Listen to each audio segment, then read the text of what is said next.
Dans une lettre relayée abondamment sur les réseaux sociaux et tout autant reprise par la presse locale, Ali Bongo annonce sa retraite définitive de la scène politique gabonaise. Il en appelle notamment à l'esprit de humanisme des Gabonais. Il dit endosser l'entière responsabilité de la manière dont le pays a été géré pendant ces 14 ans de règne. Et il demande que pour ces raisons, sa femme et son fils soient relaxés. Il dit que les Gabonais n'ont pas d'esprit de vengeance, que les Gabonais sont un peuple épris d'humanisme. Et donc c'est à cet humanisme-là qu'il fait appel, demandant que son fils, qui n'a plus serré ses enfants dans ses bras depuis 1 an, soit relaxé, et que sa femme, qui ne voit plus régulièrement, soit relaxée. Il dit que lui-même est en résidence surveillée, n'étant pas totalement libre de ses mouvements. Et pour toutes ces raisons, il demande aux autorités en place de rendre la liberté à son épouse et à son fils. Ali Bongo se garde toutefois de dire, de reconnaître que l'argent a été détourné, notamment pour acheter l'avion, entre autres, qu'Oligui Nguema a récupéré. Il ne dit rien du tout sur tout le patrimoine mobilier qu'il s'est acquis sur le dos du contribuable gabonais, notamment en France, et des biens aujourd'hui que les parlementaires français, notamment le Parti communiste français, demandent à ce que ces biens soient transformés en logements sociaux pour les Français.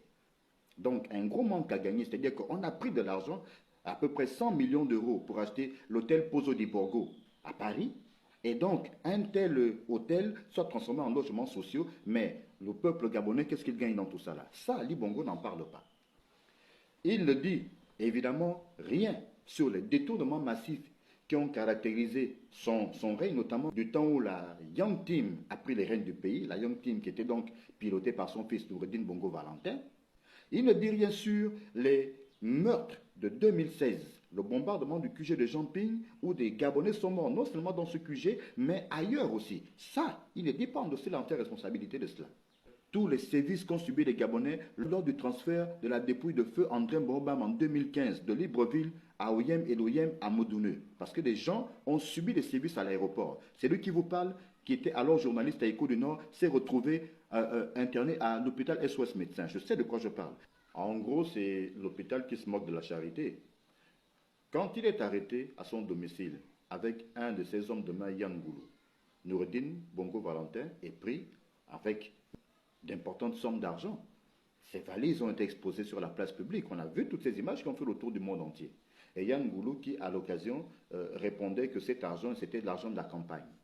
Ça, Ali Bongo ne dit rien. C'est quand même pas inventé. Comme à un certain domicile, une certaine villa dans le centre-ville de Libreville, une villa qui appartiendrait à l'ex-première dame, mais là aussi, on aurait retrouvé de l'argent, à peu près 280 millions de francs CFA. Ça aussi, ce n'est pas une vue de l'esprit. Bon, on veut bien qu'Ali Bongo endosse l'entière responsabilité, mais de là à totalement dégoler son épouse et son fils. Ce n'est un secret pour personne, et Ali Bongo aura vite fait de le reconnaître lui-même au cours de retrouvailles avec tout le gotha du PDG au Palais des Sports de Libreville, que pendant les 5 dernières années de son mandat, de son second mandat, il n'était pas aux commandes du pays, il n'était même pas là. Et on sait que c'est sa femme et son fils qui géraient. La preuve, le CTRI poursuit notamment Noureddine Bongo Valentin et Sylvia Bongo Valentin ou Ondimba ou Sylvie et même Marie Valentin, appelez-la comme vous voulez. Dans tous les cas, ces deux personnes et d'autres membres de leur entourage sont notamment poursuivis pour falsification de la signature du président de la République, détournement en bande organisée à l'échelle internationale, gabegie financière et autres, crimes financiers.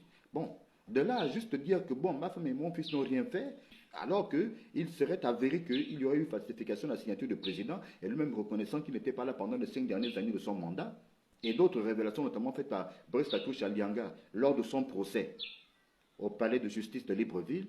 Bon, tout ceci, Ali Bongo voudrait qu'on le balaye du revers de la main pour simplement se concentrer sur lui. Mais lui, qui est en réalité loin de la prison, quoique en résidence surveillée, parce que simplement sa situation de santé ne permet pas qu'on puisse même le poursuivre, qu'on puisse le mettre au gnouf, où il mériterait lui aussi d'être pourtant. Du moins, c'est ce que pensent beaucoup de Gabonais. De là, simplement venir dire, bon, je me retire de la scène politique, je reconnais que tout n'a pas marché, que tout n'était pas bien, mais bon, dans tous les cas, libérer mon fils qui n'a plus serré ses enfants dans ses bras depuis 1 an, libérer ma femme, et puis bon, voilà, nous on va partir, et puis on vous laisse au pays, bon, de toute façon, que Dieu bénisse au Gabon. Pour beaucoup de Gabonais, Ali Bongo est coupable. Et s'il est coupable, sa femme et son fils le sont tout autant. Parlons de la dépravation des mœurs en milieu scolaire. Cette affaire de Allo Ado, pour amener nos enfants, et c'est des programmes, à insérer dans les programmes scolaires, pour amener les enfants à considérer qu'on peut toutefois, quand on est une fille, se mettre avec un garçon, comme on peut se mettre avec une fille. On peut toutefois, quand on est un garçon, se mettre avec une fille, comme on peut se mettre avec un garçon. Et de trouver que c'est normal. Des choses qui sont totalement aux antipodes de nos mœurs, de nos us et coutumes, nous, Gabonais. Et toutes ces choses-là, pour Ali Bongo, non, non, non, sa femme n'a rien fait.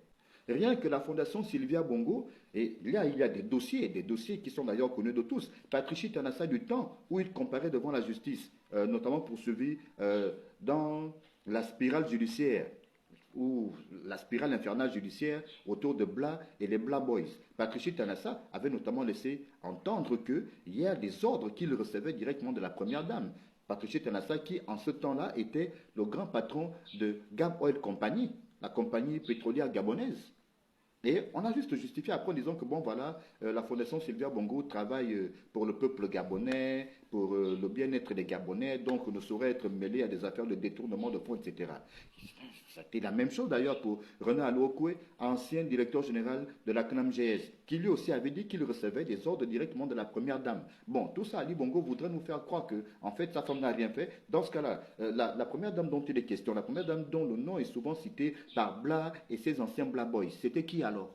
Si Ali Bongo veut faire un mea culpa, ce serait de dire on a mal géré le pays, on a dilapidé l'argent des Gabonais, et que sa femme a tout autant participé à cette gabegie financière, parce que ce que les Gabonais ne savent pas, c'est que Sylvia Bongo et Pascaline Bongo se vouent une rivalité, pour ne pas parler de haine viscérale. Et c'est cette rivalité, pour ne pas parler de haine viscérale, qui a notamment fait que quand l'une pouvait s'acheter une montre Cartier à plus de 200 000 euros, ben l'autre allait s'acheter une montre Chopard à plus de 300 000 euros. Sur le dos du contribuable gabonais.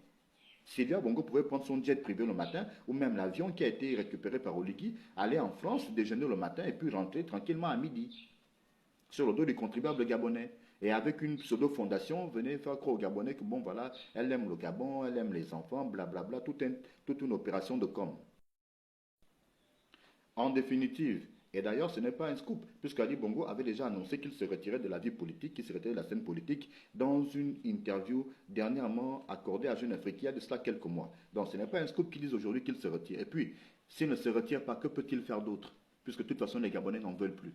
Mais ce que les Gabonais attendent de lui, s'il veut vraiment démontrer qu'il peut au moins s'élever à un certain niveau d'esprit, c'est de dire simplement « je demande pardon » pour les crimes économiques. Je demande pardon pour les meurtres de 2009, 2016 et même tout ce qui était programmé en 2023 pour tuer les Gabonais. Je demande pardon pour toutes ces personnes qui n'étaient rien hier et que j'ai élevé, des gens tels que les Liban Suleiman, les Mexicains en Combécy qui ont pris l'argent du pays et puis qui ont fui. Je demande pardon pour toutes ces choses. Et après demander pardon, maintenant, soyez un peu clément envers mon épouse et mon fils. Jugez-les, mais que leur peine ne soit pas trop sévère, même s'ils le méritent. Si Ali Bongo pouvait parler comme ça, on l'écouterait peut-être un peu. Je dis peut-être un peu parce que de toute façon les Gabonais ne l'écoutent même pas. Voilà la vérité. Très bien, on avance.